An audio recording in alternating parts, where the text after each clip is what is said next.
आज हमारा YouTube का वीडियो स्टार्ट हो चुका। नमस्कार फैमिली ब्लॉग वीडियो में आपका स्वागत है।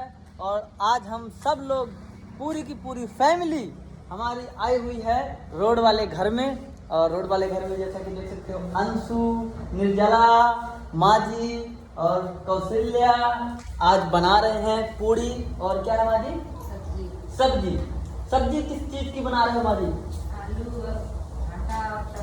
आलू भाटा टमाटर की सब्जी और पूरी। कैसे हो अंशु? इधर आओ, हाय करो, हाय करो, हाय करो, हाय हाय हाय करो। ये हमारी नातिन है और इसका नाम है अंशु। और चलिए बाकी के हम पापा जी कहाँ हैं? पापा जी जो है माता जी के यहाँ पे पूजा करने गए हैं। और ये रही मेरी छोटी बहन शिवनंदिनी। शिवनंदिनी कैसी हो आप? हाय करो। तो YouTube का एक वीडियो बन रहा है, उसको बोलो, सब लोगों को बोलो कि सब्सक्राइब करें, कमेंट करो, लाइक भी करो। हाँ, वीडियो पूरा है देखना जवाब। और फिर दूसरी जो है बहुत अच्छे महान कृष्ण भगवान के जो हैं भक्त और हमारे जो है महाराज और बिहारी जी बाबा बैठे हुए हैं। तो कैसे हो आप? कैसे हो महाराज? बढ़िया, आनंद है। आनंद है। तो दो चार शब्द बोल दीजिए हमारे वीडियो में। अब देखिए, बोलना ही जिंदगी है। अच्छा। और जब आदमी नहीं बोलता तो उसे मृत घोषित डॉक्टर कर देता। यस यस यस, बहुत अच्छी बात कही है। समझने वाले के लिए ये बात बहुत बड़ी है। इसलिए जिंदगी में हाँ हाँ कुछ ना कुछ बोलते रहो जी। और वो कुछ ना कुछ क्या है? क्या है? कुछ ना कुछ उसे कहते हैं जी। किसे कहते हैं? जो दिखाई दे रहा है और नहीं भी दे रहा। अच्छा। कुछ उसे कहेंगे जो दिखाई दे रहा है जी। और ना कुछ उसे कहेंगे जो दिखाई नहीं दे रहा। जी जी जी, कुछ ना कुछ। हाँ। तो आपने कुछ का भी मतलब समझाया। हाँ। और ना कुछ का भी समझाया। हाँ जी। तो हमें जो दिखाई दे रहा है जी ये ईश्वर का एक ऐसा स्वरूप है जिसे हम तन कहते हैं। जी। और ईश्वर जब जो है तन से अलग हो जाता है, हाँ इस शरीर को छोड़ देता है, जी। तब उसे हम मन कहते हैं। क्योंकि मन हमें दिखाई नहीं देता लेकिन बहुत दूर चला जाता है। मन की स्पीड और गति बहुत तेज होती है। हाँ। हाँ? तो मन एक ईश्वर का जो है निराकार स्वरूप है। जी।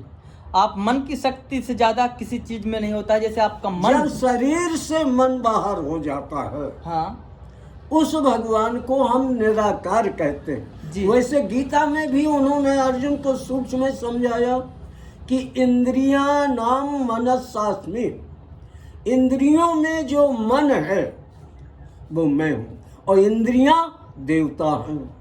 जैसे मेरी इच्छा के द्वारा सभी देवतागण कार्य करते हैं वैसे ही ये इंद्रियां करती जी।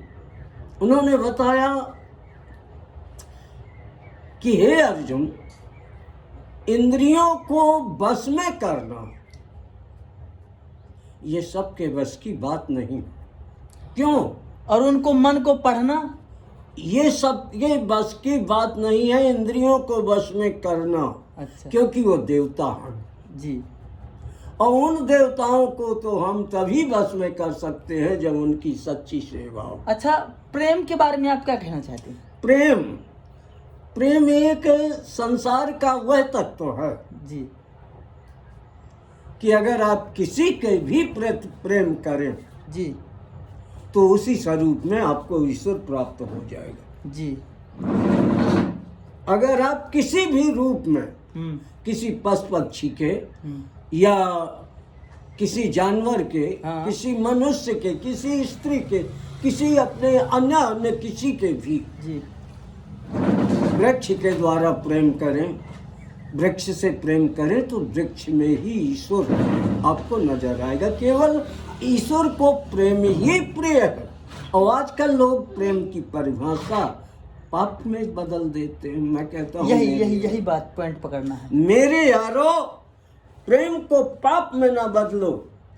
ये उस परम ब्रह्म परमात्मा ने सिखाया है जिसे हम श्री कृष्ण कहते हैं जी, कि प्रेम ही सच्चा जो है मेरे लिए पाने का एक उपाय है, दूसरा कोई उपाय नहीं। ना तो आप किसी तीर्थ के करने से, न व्रत के करने से, न यज्ञ के करने से, न साधना के करने से, न योग के करने से मुझे प्राप्त नहीं कर सकते, जितनी जल्दी तुम मुझे प्रेम में प्राप्त कर सकते। यस, प्रेम एक ऐसा शब्द है जो भगवान और भक्त के यहाँ तक एक कड़ी कह लीजिए या डोरी कह लीजिए, ये दोनों की बंधी हुई डोरी है। जो प्रेम करता है वो जान ले कि मैं भगवान की डोरी से बंधा हूँ। जब मेरा नट मुझ जैसी नर्तक को और नचाएगा वैसा ही मैं नाचूंगी। जो कुछ भी मैं कर रहा हूँ वो मेरा नट ही मुझसे करवा रहा है। मैं तो एक नर्तक जी। अच्छा ये बताइए कि जैसे प्रेम कर रहे हैं दो व्यक्ति, तो उसमें धोखा एक किसी ने दे दिया है तो उसके लिए क्या करना चाहिए? देखिए, जिसने धोखा दिया है हाँ, और जिसने कहा कि मैं तुमसे प्रेम करता हूँ, ना उसने तुमसे प्रेम किया और ना उसने तुम्हें धोखा दिया। अच्छा, उसने तुमसे सच्चा प्रेम अगर किया होता हाँ, तो वो दूर रह करके भी बेचैन रहता। खिलवाड़ किया मतलब? उसने केवल खिलवाड़ किया है, फंसाने का। हाँ। और साथ साथ में आपके कुछ लोग जो है प्रेम करते हैं धन दौलत के हिसाब से, उसे मैं क्या कहूँ, मैं वो गति नहीं दे सकता कि जो धन के लालच में प्रेम करते हैं उन्हें या तो लुटेरा कहा जाए, हाँ। या फिर हम स्त्री है अगर तो वैश्या कहा जाए।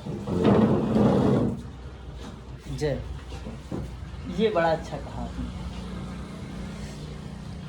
तो कुल मिलाकर के हम प्रेम करने वालों में से एक मैं भी हूँ। मैंने किसी से प्रेम किया, वो थी लड़की। अच्छा, कितने साल की उम्र थी आपकी?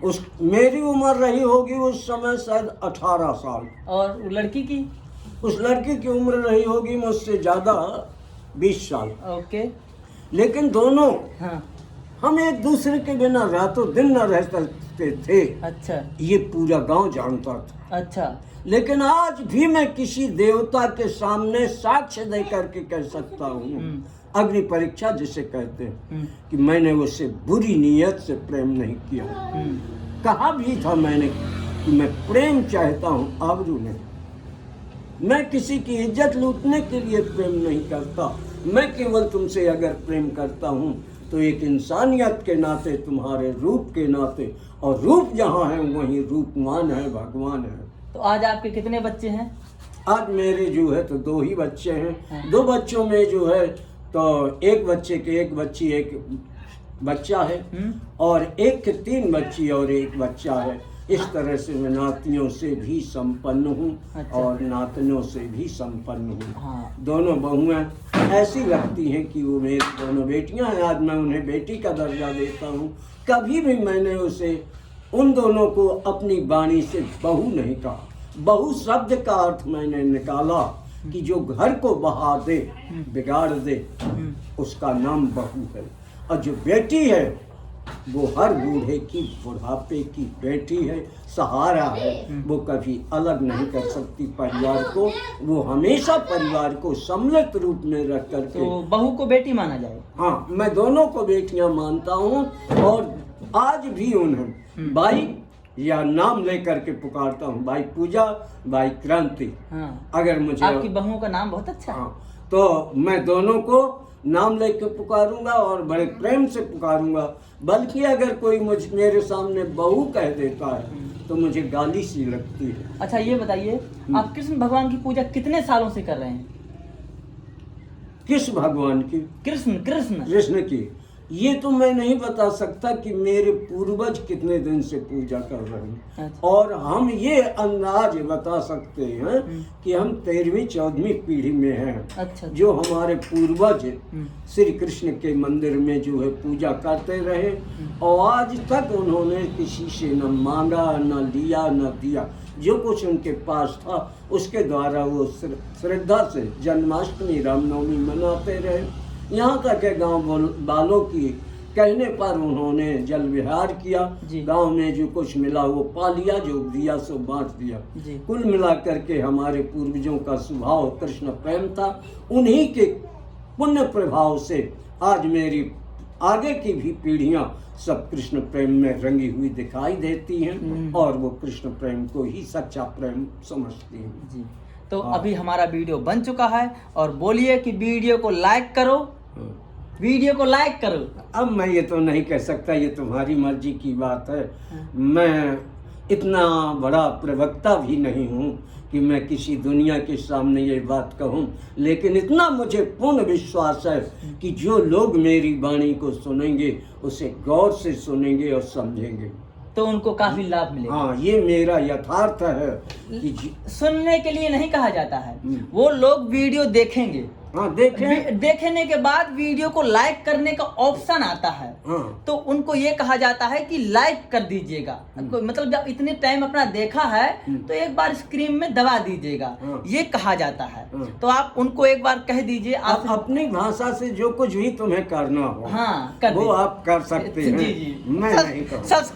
सब्सक्राइब भी फॉलो इंस्टाग्राम पर फैमिली ब्लॉग वीडियो के नाम से हमारा अकाउंट है, वहाँ पर अगर आपको अच्छा लगा हो हाँ। तो आप उसे उस तरह से रिलीज करें। जी। और अगर नहीं, मेरे बारे में बता दो तो ताकि वो और भी समझ जाएंगे। कुछ मेरे बारे में बता दो ताकि। अब आपके बारे में तो मैं नहीं कह सकता विशेष।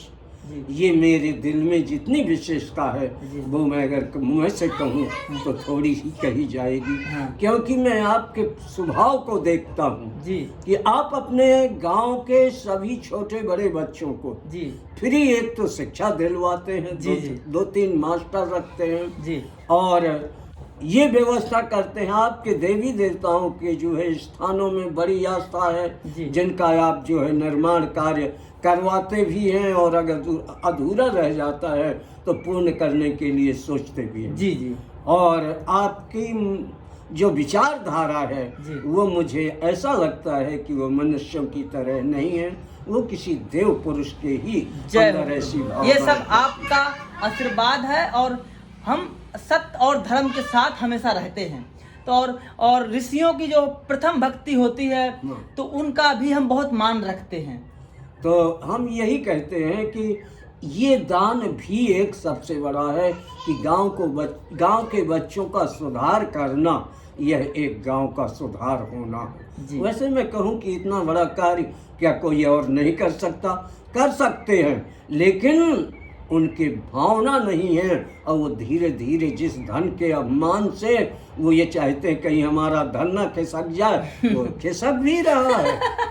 वो धन भी खिसक रहा है। जो परमार्थ के लिए खर्च करता है वो जो है ये समझिए कि दिन दूना रात चौगुना बढ़ता है। और जो ये सोचता है कि कहीं ऐसे कामों में मेरा पैसा लग गया और सिद्ध ना हुआ मेरा काम तो बेकार चला गया, मैं गरीब बन जाऊंगा, वो गरीब नहीं बल्कि और ही गरीब बन जाते हैं। बेशक उनके किसी को भी अगर वो हाथ रखते हैं, सहारा लेते भी हैं तो भी उसे गरीब बना देते हैं। इसलिए ऐसे लोगों का तो कभी साथ भी न देना चाहिए, न साथ लेना चाहिए जो दूसरे को भी गरीब बना दे। कुछ लोग ऐसे होते हैं, उनके हैं बुरे विचार, वो बुरे विचार वाले ही लोग दूसरे को गरीब बना देते हैं। ऐसे लोगों को तो मैं समझता हूँ संगत ही नहीं करनी चाहिए। ऐसे लोगों की संगत नहीं करनी चाहिए। संगत तो दूर है, इनका जो है जो कुछ भी है, अगर दैववश ईश्वर के मान लो कृपा आपके ऊपर नहीं है, किसी कारण से आप उनका सत्संग भी कर लेते हैं तो आप ये समझ लीजिए कि आप उनको कुछ ना कुछ जरूर देते हैं और वो अगर लेते हैं तो आपका दुरुपयोग करते हैं।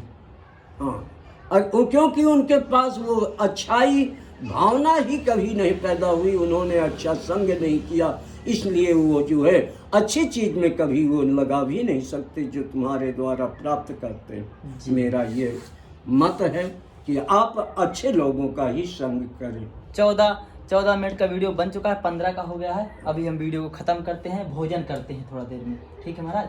अच्छी बात है। चलिए, और बुरे काम से दूर। जय जय। आशीर्वाद दे दो, खुश रहें वो। आशीष। जय हो।